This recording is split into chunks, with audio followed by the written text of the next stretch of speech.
ನಮಸ್ಕಾರ.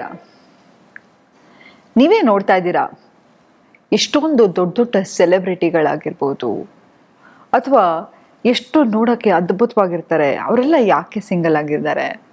ಯಾಕೆ ಅಂತಹ ಒಂದು ದೊಡ್ಡ ಸ್ಥಾನದಲ್ಲಿರ್ತಕ್ಕಂಥವರು ಕೂಡ ಡಿವೋರ್ಸ್ ಮೊರೆ ಹೋಗ್ತಾ ಇದ್ದಾರೆ? ಯಾಕೆ ಸಂಬಂಧಗಳು ಅದರ ಮೌಲ್ಯತೆಗಳನ್ನು ಕಳ್ಕೊತಾ ಇದೆ ಅನ್ನೋದ್ರ ಬಗ್ಗೆ ಇವತ್ತು ನಾನು ಮಾತಾಡ್ತಾ ಹೋಗ್ತೀನಿ. ನೋಡಿ, ಏನಾಗತ್ತಪ್ಪ ಅಂತ ಹೇಳಿದ್ರೆ, ಮೊದಲಾದರೆ ಸಣ್ಣ ವಯಸ್ಸಿಂದನೇ ನಮಗೆ ಸಂಬಂಧದಲ್ಲೇ ಒಂದು ಸಂಬಂಧಗಳನ್ನು ನೋಡ್ತಾ ಇದ್ರು. ಚಿಕ್ಕ ವಯಸ್ಸಿಂದನೇ ಆತನೇ ನನ್ನ ಗಂಡ, ಆಕೆನೇ ನನ್ನ ಹೆಂಡತಿ ಅನ್ನೋದು ನಮ್ಮ ಮನಸ್ಸಲ್ಲಿ ದಟ್ಟವಾಗಿ ಕೂತ್ಕೊಂಡ್ಬಿಟ್ಟಿರ್ತಿತ್ತು. ಆದರೆ ಇವತ್ತೇನಾಗಿದೆಯಪ್ಪ ಅಂತ ಹೇಳಿದ್ರೆ, ಡೇಟಿಂಗ್ ಕಲಿಯುಗ. ರೈಟ್ ಸ್ವೈಪ್ ಮಾಡಿದ್ರೆ ಹೊಸ ಸಂಬಂಧ, ಲೆಫ್ಟ್ ಸ್ವೈಪ್ ಮಾಡಿದ್ರೆ ರಿಜೆಕ್ಷನ್ನು, ಅಥವಾ ಇನ್ಸ್ಟಾಗ್ರಾಮಲ್ಲಿ ಲೈಕ್ಸ್ ಬರದೇ ಇರೋದು, ಕಮೆಂಟ್ ಬರದೇ ಇರೋದು, ಅಥವಾ ಮತ್ತೊಂದು ಮಗದೊಂದು ಈ ಸೋಷಿಯಲ್ ಮೀಡಿಯಾ ಎಲ್ಲವೂ ನಮ್ಮ ಒಂದು ಕಾಲ್ಪನಿಕ ಒಂದು ಯುಗಕ್ಕೆ ತಳ್ಳಿಬಿಟ್ಟಿದೆ. ಅದಲ್ಲದೆ ಈಗ ಸಂಬಂಧಗಳು ಹೀಗೆ ಸೃಷ್ಟಿಯಾಗಿ ಹೀಗೆ ಎಂಡಾಗ್ತಾ ಇದೆ.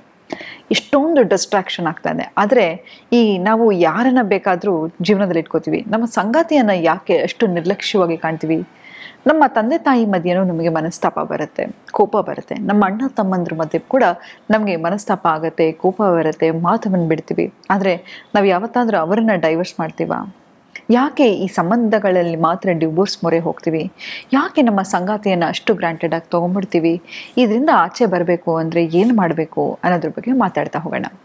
ನೋಡ್ರಿ, ಯಾರಾದ್ರೂ ನೋಡಿ, ನಿಮ್ಮ ತಂದೆ ತಾಯಿ ಆಗಿರ್ಬೋದು, ನಿಮ್ಮ ಅಕ್ಕ ತಂಗಿರಾಗಿರ್ಬೋದು, ನಿಮ್ಮ ಜೊತೆ ಹುಟ್ಟಿ ಬೆಳೆದಿರ್ತಾರೆ ಅಂತ ನಿಮ್ಮನ್ನು ಇಷ್ಟಪಡ್ತಾ ಇರ್ತಾರೆ. ಆದರೆ ಒಂದು ವ್ಯಕ್ತಿ ನಿಮ್ಮನ್ನು ನಿಷ್ಪಕ್ಷಪಾತವಾಗಿ ಪ್ರೀತಿ ಮಾಡ್ತಾ ಇದ್ದಾರೆ ಅಂದರೆ ಅದು ನಿಮ್ಮ ಸಂಗಾತಿ.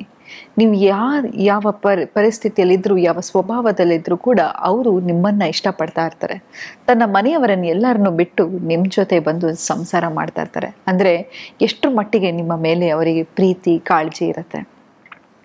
ಆದರೆ ಯಾವಾಗ ಅವರಿಗೆ ನೀವು ಕೊಡಬೇಕಾಗಿರ್ತಕ್ಕಂಥ ಅಟೆನ್ಷನ್ ಕೊಡ್ತಾ ಇರಲ್ಲ, ಪ್ರೀತಿ ಕೊಡ್ತಾ ಇರಲ್ಲ, ಎಲ್ಲವೂ ನಿಮ್ಮಿಂದ ಕಳ್ಕೊತಾ ಹೋಗ್ತಾರೆ. ಖಂಡಿತವಾಗ್ಲೂ ಯಾರಿಗೇ ಆಗಲಿ ಅಲ್ವಾ?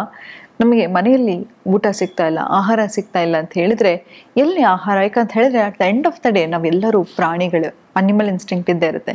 ಹೇಗೆ ಪ್ರಾಣಿಗಳು ಆಹಾರವನ್ನು ಹುಡ್ಕೊಂಡು ಹೋಗ್ತಾ ಇರ್ತಾರೋ, ನಮಗೆ ಎಲ್ಲಿ ಪ್ರೀತಿ ಸಿಗ್ತಾ ಇರುತ್ತೆ, ಅಟೆನ್ಷನ್ ಸಿಗ್ತಾ ಇರುತ್ತೆ, ಅಲ್ಲಿ ಹೋಗ್ತೀವಿ. ಎಷ್ಟೋ ಜನ ನಾನು ನನ್ನ ಹತ್ರ ಬರೋರನ್ನ ಕೇಳ್ತೀನಿ, ಯಾಕೆ ನೀವು ಹೀಗೆ ಸಂಬಂಧದಲ್ಲಿ ಬೇರೆಯವ್ರ ಹತ್ರ ಮೊರೆ ಹೋದ್ರಿ ಅಟೆನ್ಷನಿಗಾಗಿ ಅಂತ ಹೇಳಿದ್ರೆ, ಖಂಡಿತವಾಗ್ಲೂ 100ಗೆ 1% ಕೂಡ ದೈಹಿಕ ಸುಖಕ್ಕಾಗಿ ಅಲ್ಲ. ಆ ಅಟೆನ್ಷನ್, ಆ ಇಂಟಿಮೆಸಿಯನ್ನು ಕ್ರೇವ್ ಮಾಡ್ತಾ ಇರ್ತಾರೆ, ಆ ಪ್ರೀತಿಯನ್ನು ಕ್ರೇವ್ ಮಾಡ್ತಾ ಇರ್ತಾರೆ, ಆ ಅಟೆನ್ಷನನ್ನು ಕ್ರೇವ್ ಮಾಡ್ತಾ ಇರ್ತಾರೆ. ಯಾವುದೋ ಅವಾಗ ನಮಗೆ ನಮ್ಮ ಸಂಗಾತಿಯಿಂದ ಕಾನ್ಸ್ಟೆಂಟಾಗಿ ರಿಜೆಕ್ಷನ್ನಿಗೆ ಒಳಗಾಗ್ತಾ ಇರ್ತೀವಿ. ಖಂಡಿತವಾಗ್ಲೂ ನಮಗೆ ಅವ್ರ ಮೇಲೆ ಇರ್ತಕ್ಕಂಥ ಆಕರ್ಷಣೆನೂ ಕಮ್ಮಿ ಆಗ್ತಾ ಹೋಗುತ್ತೆ. ನಾವು ಬೇರೆ ಕಡೆ ಆ ಸಂಬಂಧದ ಮೊರೆ ಹೋಗ್ತಾ ಹೋಗ್ತೀವಿ. ಹಾಗಾಗಿ ಇಂತಹ ತಪ್ಪನ್ನು ನೀವು ಮಾಡಿಬಿಡಿ. ಸಂಬಂಧದಲ್ಲಿ ಏನಪ್ಪ ಮುಖ್ಯ ಅಂತ ಹೇಳಿದರೆ, ಕಾನ್ಸ್ಟೆಂಟಾಗಿ ಕಮ್ಯುನಿಕೇಷನ್. ವಾರಕ್ಕೆ ಒಂದು ದಿನ ನಾನು ಈ ಎಕ್ಸಸೈಸನ್ನು ಹೇಳ್ತೀನಿ, ಅದನ್ನು ಮಾಡಿ. ನಿಮ್ಮ ಸಂಗಾತಿಯಲ್ಲಿ ಏನು ಇಷ್ಟ ಆಗ್ತಕ್ಕಂತಹ ಗುಣಗಳಿರುತ್ತೆ, ನೀವು ಮತ್ತು ನಿಮ್ಮ ಸಂಗಾತಿ ಕೂತ್ಕೊಂಡು ಅದನ್ನು ಬರೀರಿ. ಯಾವ ವಿಷಯವನ್ನು ಇಷ್ಟಪಡ್ತಿರ್ತೀರ, ಯಾವ ವಿಷಯ ನಿಮ್ಮ ಸಂಗಾತಿಯಲ್ಲಿ ನಿಮ್ಗೆ ಇಷ್ಟ, ಅದೆಲ್ಲವನ್ನು ನಾವು ಯಾವಾಗಲೂ ಏನು ಮಾಡ್ತೀವಿ, ಯಾರು ಇಷ್ಟ ಆಗಿಲ್ಲ ಅಂತ ಹೇಳಿದರೆ ಏನಕ್ಕೆ ಇಷ್ಟ ಇಲ್ಲ ಅಂತ ನಾವು ನೋಡ್ಕೊಂಡು ಹೋಗ್ತಾ ಇರ್ತೀವಿ. ಏನು ಇಷ್ಟ ಅದ್ರ ಬಗ್ಗೆ ನಾವು ಯೋಚನೆ ಮಾಡ್ತಾ ಹೋಗಲ್ಲ. ಹಾಗಾಗಿ ಏನು ನಮ್ಮ ಸಂಗಾತಿಯಲ್ಲಿ ಇಷ್ಟ ಅನ್ನೋ ಗುಣಗಳನ್ನೆಲ್ಲ ಬರೆದು ಅದನ್ನು ಯೋಚನೆ ಮಾಡ್ತಾ ಹೋಗಿ. ಮತ್ತು ಕಮ್ಯುನಿಕೇಟ್ ಮಾಡಿ. ನಿಮ್ಮ ಮತ್ತು ನಿಮ್ಮ ಸಂಗಾತಿ ಮಧ್ಯೆ ತುಂಬ ದೊಡ್ಡ ಗ್ಯಾಪ್ ಆಗ್ತಾಯಿದೆ, ಬ್ರಿಡ್ಜ್ ಆಗ್ತಿದೆ ಅಂತ ಹೇಳಿದರೆ, ಯಾಕೆ ಆಗ್ತಾ ಇದೆ, ಯಾವ ವಿಷಯಕ್ಕಾಗಿ ಆಗ್ತಾ ಇದೆ, ಏನು ಅಂತ ಹೇಳಿ ಕೂತು ನಿಧಾನಕ್ಕೆ ಮಾತಾಡಿ. ಈಗ ನಾನು ನಿಮ್ಮ ಹತ್ರ ಜೋರಾಗಿ ಅರ್ಚಡಿ ಮಾತಾಡಿದ್ರೆ ನಿಮಗೆ ನನ್ನ ಮಾತು ಕೇಳಬೇಕು ಅಂತ ಅನ್ಸುತ್ತಾ? ಇಲ್ಲ ಅಲ್ವಾ? ಯಾವಾಗ ನೀವು ಆ ಕಂಫರ್ಟ್ ಝೋನನ್ನು ನಿಮ್ಮ ಸಂಗಾತಿಗೆ ಕೊಡ್ತಾ ಹೋಗ್ತಿರೋ, ಅವರು ನಿಮ್ಮ ಹತ್ರ ಎಲ್ಲ ವಿಷಯಗಳನ್ನು ಡಿಸ್ಕಸ್ ಮಾಡಲಿಕ್ಕೆ ಶುರು ಮಾಡ್ತಾರೆ. ಯಾವಾಗ ನಾವು ಆ ಡಿಸ್ಕಂಫರ್ಟನ್ನು ಮನೆಯಲ್ಲಿ ಕೊಡ್ತೀವಿ, ಮನೆಯಲ್ಲಿ ನೆಮ್ಮದಿಯನ್ನು ಕೊಡಲ್ವೋ, ಆಗ ಅವರು ಮನೆಗೆ ಬರಬೇಕು ಅಂದ್ರೆ ಹೆದರ್ಕೋತಾರೆ. ಹಾಗಾಗಿ ಆ ಕಂಫರ್ಟನ್ನು ಕೊಡ್ತಾ ಹೋಗಿ, ಪ್ರೀತಿಯಿಂದ ಮಾತಾಡಿ, ಖುಷಿಯನ್ನು ಕೊಡಿ. ಯಾಕಂತ ಹೇಳಿದ್ರೆ ಈ ಜೀವನ ಎಷ್ಟು ಸಣ್ಣ ಜರ್ನಿ ಅಂತ ಹೇಳಿದ್ರೆ, ನೀವೇ ನೋಡಿದ್ರಿ, ಕೋವಿಡಲ್ಲಿ ಇವತ್ತಿದ್ದವರು ಬೆಳಗ್ಗೆ ನಾಳೆ ಫೋನ್ ಮಾಡಿದ್ರೆ ನಾಳೆ ಇರ್ತಾ ಇರಲಿಲ್ಲ ಅಲ್ವಾ? ಯಾವತ್ತು ನಮಗೆ ಇಲ್ಲಿ ಕಡೆ ದಿನ ಅನ್ನೋದು ಯಾರಿಗೂ ಗೊತ್ತಿಲ್ಲ. ಹಾಗಾಗಿ ಎಲ್ಲರನ್ನೂ ಪ್ರೀತಿಯಿಂದ ಕಾಣ್ತಾ ಹೋಗಿ, ಎಲ್ಲರನ್ನೂ ಯಾವತ್ತೂ ತಿಳ್ಕೊಳ್ಳಿ, ಯಾರಿಗೇ ಆಗಿರಲಿ ಅವರೇ ಅವರ ಒಂದು ಯುದ್ಧವನ್ನು ನಡೆಸ್ತಾ ಇರ್ತಾರೆ. ಹಾಗಾಗಿ ಈ ವಾರಕ್ಕೊಂದು ಈ ಎಕ್ಸಸೈಸನ್ನು ಮಾಡಿ. ಏನೋ ಇಲ್ಲ, ಒಂದು ಪೇಪರ್ ಪೆನ್ನನ್ನು ತಗೊಂಡು ನಿಮ್ಮ ಸಂಗಾತಿಯಲ್ಲಿ ಏನನ್ನು, ಯಾವ ಗುಣಗಳನ್ನು ಇಷ್ಟಪಡ್ತಾ ಹೋಗ್ತೀರಾ ಆ ಗುಣಗಳ, ನಿಮ್ಗೆ ಇನ್ನೊಂದು ಸಂಗಾತಿ ಬೇಕು ಅಂತಲೇ ಇಲ್ಲ, ಅಥವಾ ನಿಮ್ಮ ಸಂಗಾತಿ ಕೂತ್ಕೊಂಡು ಮಾತಾಡಬೇಕು ಅಂತಲೇ ಇಲ್ಲ. ನೀವು ಯಾಕಂತ ಹೇಳಿದ್ರೆ ಒಂದು ಗಂಟನ್ನು ನೋಡಿ, ಇದು ಟೈಟಾಗಿದ್ದರೆ ಎಷ್ಟೇ ಮಾಡಿದ್ರೂ ಅದನ್ನು ಬಿಡಿಸ್ಲಿಕ್ಕಾಗಲ್ಲ, ಅಥವಾ ಒಂದು ಗಂಟು ಸಡಿಲಾಗೊಳಿಸಿದ್ರೆ ಇನ್ನೊಂದು ಆರಾಮಾಗಿ ಬರುತ್ತೆ. ಹಾಗಾಗಿ ನಾನು ಹೇಟ್ರೆಡನ್ನು ಫೀಲಿಂಗನ್ನು ಕೊಡ್ತಾ ಇರ್ತೀನಿ, ನನ್ನ ಸಂಗಾತಿ ಕೂಡ ಹೇಟ್ರೆಡ್ ಫೀಲಿಂಗ್ ಕೊಡ್ತಾ ಇರ್ತಾರೆ, ಸಂಬಂಧ ಇನ್ನೂ ವಿಷಕಲ್ಮಶವಾಗಿ ಹೋಗ್ತಾ ಹೋಗುತ್ತೆ. ಅದ್ರ ಬದಲಾಗಿ ಒಂದು ಕಡೆಯಿಂದ ಆದರೂ ಪ್ರೀತಿಯನ್ನು ಕೊಡ್ತಾ ಹೋದರೆ ಅಲ್ಲಿ ಕೂಡ ಪ್ರೀತಿ ಬರ್ತಾ ಹೋಗುತ್ತೆ. ಯಾಕಂತ ಹೇಳಿದ್ರೆ love is the most strongest spectrum of feeling. ಹಾಗಾಗಿ ಆ ವ್ಯಕ್ತಿಗೆ ಪ್ರೀತಿಯನ್ನು ಕೊಡ್ತಾ ಹೋಗಿ ಪ್ರೀತಿಯಿಂದ ಎಂಥವರನ್ನು ಕೂಡ ಬದಲಾಯಿಸ್ಬೋದು. ಹಾಗಾಗಿ ಇನ್ನೊಂದು ಮತ್ತೆ ನಾನು ಹೇಳ್ತಾನೆ ಇರ್ತೀನಿ, ಹೋಪೊನೊಪೊನೊ ಟೆಕ್ನಿಕ್. ಯಾಕಂತ ಹೇಳಿದ್ರೆ ನಿಮಗೆ ಯಾವಾಗ ಕೆಟ್ಟದಾಗಿ ಕೋಪ ಬರುತ್ತೆ, ಎಷ್ಟೋ ಸತಿ ನಾನು ಇದನ್ನು ಟ್ರೈ ಮಾಡಿದ್ದೀನಿ.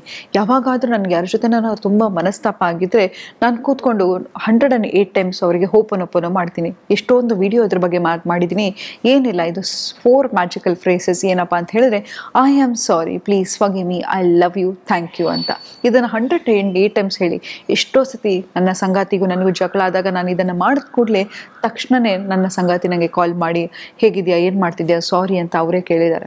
ಯಾಕಂತ ಹೇಳಿದ್ರೆ ಯಾವಾಗಲೂ ನಾನು ಆ ವಿಷದ ಫೀಲಿಂಗನ್ನು ಕೊಡ್ತಾ ಇರೋದು, ಆ ಕಡೆಯಿಂದನೂ ಆ ವಿಷದ ಫೀಲಿಂಗ್ ಬರ್ತಾ ಇದ್ರೆ ಸಂಬಂಧ ಹಾಳಾಗ್ತಾ ಹೋಗುತ್ತೆ. ಯಾವಾಗ ನೀವು ಆ ಪ್ರೀತಿಯನ್ನು ವೈಬ್ರೇಷನಲ್ಲಿ ವೈಬ್ರೇಟ್ ಆಗ್ತಾ ಇರ್ತೀರ, ಎಲ್ಲರೂ ನಿಮ್ಮನ್ನು ಇಷ್ಟಪಡಲಿಕ್ಕೆ ಶುರು ಮಾಡ್ತಾರೆ. ಹಾಗಾಗಿ ನಾವು ಏನನ್ನು ಫೋಕಸ್ ಮಾಡ್ತೀವೋ ಅದನ್ನು ನಾವು ಹೋಗ್ತೀವಿ.